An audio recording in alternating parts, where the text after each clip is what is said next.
Hey brother!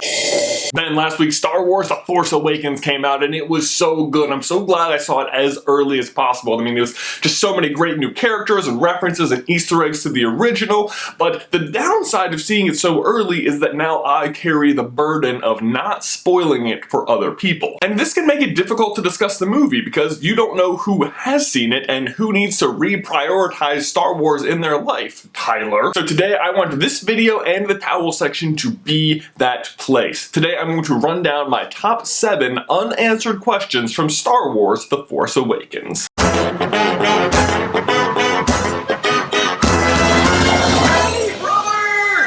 If it wasn't obvious before, this video and the towel section are going to be super spoilery. You have been warned. Number 1, what happened to C-3PO's arm? I know, I'm going right for the big one right out of the gate. I'm a risk taker like that. One of my favorite things about this movie was how it reintroduced the old characters, and C-3PO was my favorite. Like, Han and Leia are having this big tense moment, and then Han Solo!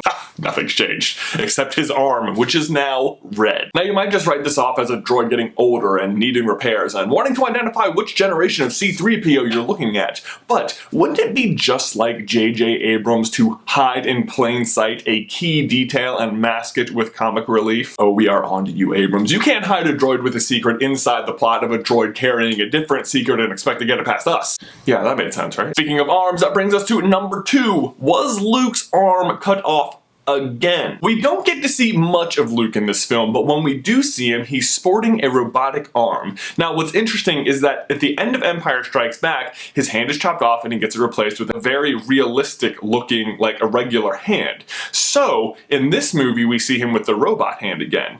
Does that mean his arm has been replaced again? Or has he just been in isolation so long that the skin has just worn off? Ugh. And speaking of Luke, number 3, who are Rey's parents? Rey, hands down, my favorite character in this film. Also, I might be in love with her. And that's the character Rey, not Daisy Ridley, the actress who I actually have a whole separate crush on. One of the bigger mysteries of the movie is, who is Rey waiting for on Jakku? We assume it's her parents, and the movie seems to be indicating that Luke is her father, although she doesn't know it. Maz, aka Edna, tells Rey that the lightsaber was drawn to her like it was Luke and his grandfather before him. Speaking of Anakin and Maz, why is there a sculpture of Maz in Anakin's house on Tatooine in The Phantom Menace? Yeah, do with that what you will, internet. Rey has really strong force power she's able to call upon without any training. She appears to have been abandoned, and Luke is said to have abandoned his family and friends. The first object Luke ever moves with the Force is his lightsaber, and he pulls it out of the snow. And the first thing Rey moves is that exact same lightsaber.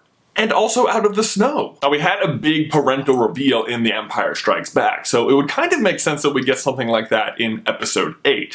And my main hold-up with it being Luke is that it's just too obvious. And yet, if it's not him, then who could it really be? I mean, it's possible she's just a completely random character, but if that's the case, then her use of really good force powers and involvement in the plot at all just seems totally random. My only other real thought on this, and let me know what you think, is that Rey is a clone of Luke, and somehow she came out female. That sounds crazy, but remember, they found Luke's lightsaber, which means they probably found his hand as well. And cloning is definitely a thing in the Star Wars universe, so it's possible they could have used his hand to clone him. And that leads into question 4. Was Maz around for baby Rey? Eyes are a big theme of this character. She tells Finn that she's seen the fear in his eyes in other people before. Then later, she tells Rey she's seen her eyes before too. Because she described a look in Finn's eyes, we assume she's describing a look in Rey's eyes as well, but the experiences are very different. When she's talking to Rey, she takes off her glasses the way people in movies often do when they're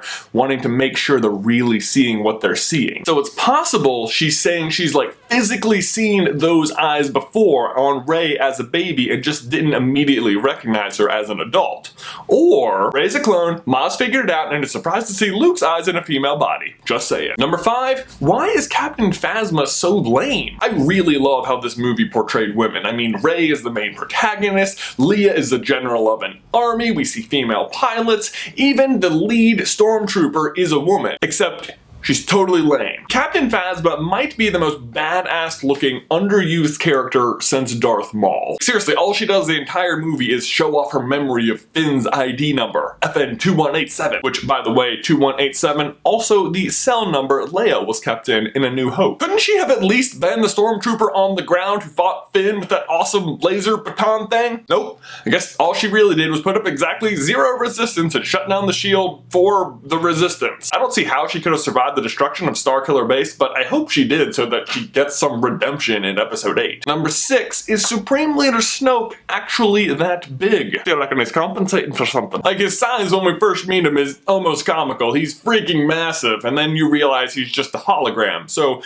it's possible that he's actually just a regular sized person, or even smaller. So my question is, do you think he is regular sized or smaller? And if he is, do the characters that are taking orders from him realize his actual size? Number 7, what happened to C-3PO's arm? Just kidding. Number 7, did Han know he was about to die? Kylo Ren tells Han he is feeling the pull of the light side and asks his father to help him. My question is, how does Han interpret this? Does he think he is actually going to pull him back to the light side, or does he realize Kylo Ren is asking him to let him kill him? Was he tricked, or is he sacrificing himself? If it was a trick, it just shows how evil Kylo Ren is. But if it was a sacrifice, it means Han loves his son so much he is willing to do anything to stop his suffering, even if that suffering is coming from the pull of the light side. If that's true, it means Han's death was actually really heroic,